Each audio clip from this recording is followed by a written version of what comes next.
Alrighty, so we have Neal Magny versus Geoff Neal, Neal versus Neal, Neal on Neal violence. So we have Geoff Neal, who's 5-1 in the UFC. His only loss, his only setback would be to Stephen Wonderboy Thompson, we all know is elite and still at the top of the welterweight division.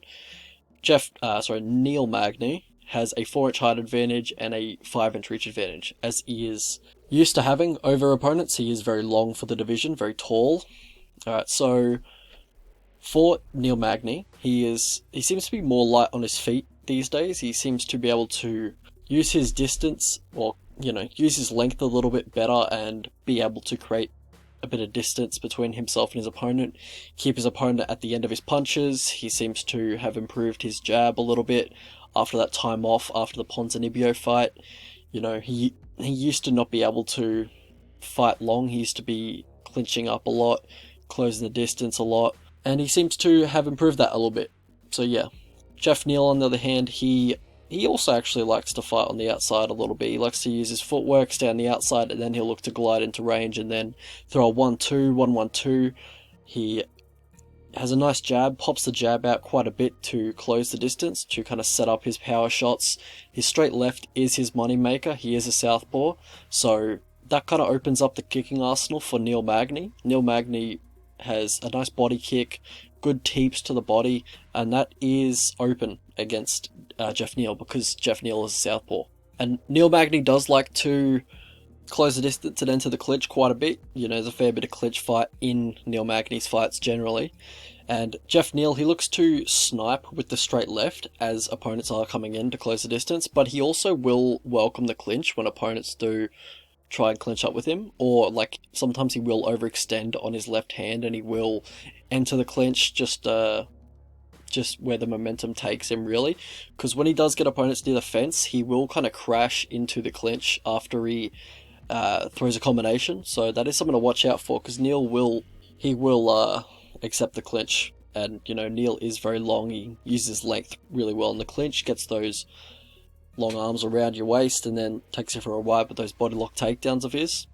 But Neal Magny, he is pressured quite easily, so you can push him to the fence, and if you don't clinch up, you can kind of just tee off on him, which Geoff Neal has done in the past when Belal Muhammad was near the fence and was pretty defenseless. Geoff Neal did cause a lot of damage to Belal on the fence, and that's what I think he should do, well, he should look to do against Neal Magny, because Ponzinibbio pretty much set out the game plan for how to beat Neal Magny.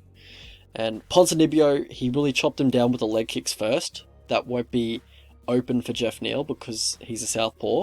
But still, he can pressure Neal to the fence, throw some feints, get him backing up, because when Neal backs up, he will lean back. So if you get him on the fence and you get him to lean back, he can't lean back any further because the fence is there. So that's how Ponzinibbio was just absolutely hammering him, because he would lean back on the fence, and then once he leans back onto the fence, there's nowhere he can go, so Ponzinibbio knows exactly where he's going to be. He's not going to be able to lean back anymore, so Ponzinibbio had the range and then just hammered him against the fence pretty much with a straight left, or a straight right, sorry. And that's what I think Geoff Neal could do here. Because yeah, in general, I think Neal Magny, he's a little uncomfortable when facing power punches. He's had trouble with them in the past. I'm talking about Ponzinibbio, I'm talking about on the feet with Kelvin Gastelum. Lorenz Larkin in the first round absolutely demolished him. But yeah, Neal, he's just had some problems with power punches in the past. But where Neal wants to get it is onto the mat, and he's very strong in that body lock position. He's got that wiry frame, can get the arms around you quite easily.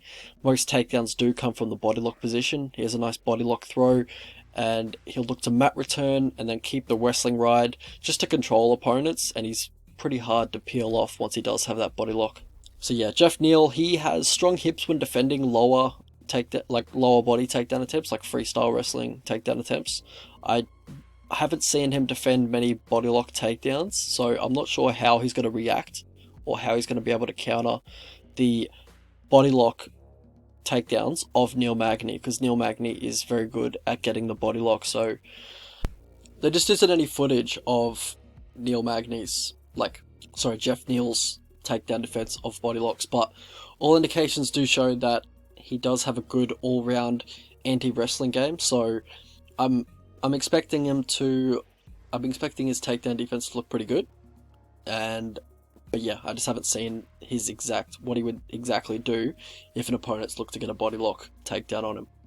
Geoff Neal, he has a bit of offensive wrestling himself. He will get the body lock as well, look to mat return. He'll go for a double against the fence, and once he does get you down, he has powerful ground and pound. Neal Magny, on the other hand, he's more looking for control or submissions on the mat. He has good... he uses his frame well on the mat. He's got good grappling strength. He's wiry, he's got that wiry strength, and he will take the back when opponents do turtle. But he doesn't have the greatest top control in general. Alright, so how these guys win fights. So for Neal Magny, he has great cardio, good offense in the clinch, and he's very strong in the body lock position. Also, he's very tough. He's tough to get out of there. You really need to damage him quite severely to get him out of there. For Geoff Neal, he has considerable power in his straight left. It's also very fast, very accurate. It's a piston, I think someone described it as, and I think that's very accurate. He has good striker defense at distance. Wonder Boy is just that good. He's just going to touch you up at distance, so I still think he has very good striker defense at range, and he has good takedown defense as well. Seems very strong for the weight class, so that will help him with these body lock takedowns against Neal Magny. And he has good pace, good movement for 3 rounds. He seems to have pretty solid cardio as well. Alright, so how these guys lose fights. So for Neal Magny, he has poor takedown defense and he can be a little too comfortable off his back. We saw that really on full display against Michael Chiesa. That was a problem in that fight. Alright, so path to victory for these two. So for Neal Magny, looks to get the body lock and then just take him to the mat from there. Teeps to the body kicks on the feet. You know, Geoff Neal has that high guard, so it leaves the body open. The body's there all day. Southpaw versus orthodox stance. But yeah, mainly look to get the wrestling going, look to get the body lock. Control with the wrestling ride, look to keep the body lock once you do secure it. For Geoff Neal, I think it's the Ponzinibbio game plan. I think that's the game plan to beat Neal Magny. Pressure, look for your shots when he's leaning back against the cage. Don't overextend and engage in the fence clinch like you normally do. So just break that habit, please, for this fight. Look for underhooks, immediately hand fight once he does get the body lock on you. Or, underhooks to just completely nullify the body lock just before it even happens. Also, mix in your own takedowns, preferably later in the round. And look for aggressive ground and pound on top. Alright, so how I see the fight playing out. Alright, so both Neals come back from losses where they were dominated for 5 rounds. We know Magny can come back after a tough fight. He's on a 3-fight winning streak over solid competition after the Ponzinibbio loss, and that was a beatdown of a fight. Honestly, I couldn't believe he took that much damage, especially to the legs as well. Neal will be pressuring Magny against the cage, so the small octagon does favour Geoff Neal, and I think he'll look to snipe him with the left hand. Magny's historically had serious problems with power punches who force the action. I'm talking Ponzinibbio, Lorenz Larkin, Kelvin Gastelum on the feet. But it seems like Magny has turned a new leaf against that, against Leach and Robbie Lawler. Granted, I don't think they have the same power as Geoff Neal, but still, he seems to have dealt with that problem a little bit better than in the past. Also, Geoff Neal, he's had problems with longer fighters in the past. I'm talking Kevin Holland and Stephen Thompson. And Magny seems to be able to use his length a little bit better now after the Ponzinibbio loss. However, I do think the fight does stay on the feet. And I do think Geoff Neal finds the kill shot near the fence. But I just haven't seen enough of Geoff's takedown defense in the clinch situation and with the body lock situation to be confident of how he's going to defend it. Because I've also never seen him off his back. So he could be terrible off his back and have terrible get-ups, but he has such a good takedown defense that I've never seen him on his back. So yeah, there's a few unknowns that do scare me with betting Neal in this spot, just because he is quite a sizable favourite. So yeah, we'll have a look at the betting lines and I'll tell you what I think. Alright, so my gut feeling is that Geoff Neal KOs him flat in round 1. But, I think if this fight does go long, I think it's quite competitive, and I think Neal gets a lot of people with those body lock takedowns. And if he gets Geoff on his back, I don't know how Geoff's going to look off his back. And, Geoff Neal has had problems with longer fighters before, like Holland and whoever I said before. So, I'm not too sure. Too many unknowns for me to bet Geoff Neal. Probably Magny is the money side, is the value side, sorry. And yeah, I think he's probably value at this price, but I'm not confident in this fight, honestly. Just too many unknowns with Geoff Neal for me. If Neal's price just kept going up to like $2.80, then yeah, I'd probably play him just for the unknowns, and you know, it's a decent matchup for him. But I think Geoff Neal should win. He has shown all the tools that he would be able to stuff these takedowns and knock Neal Magny out.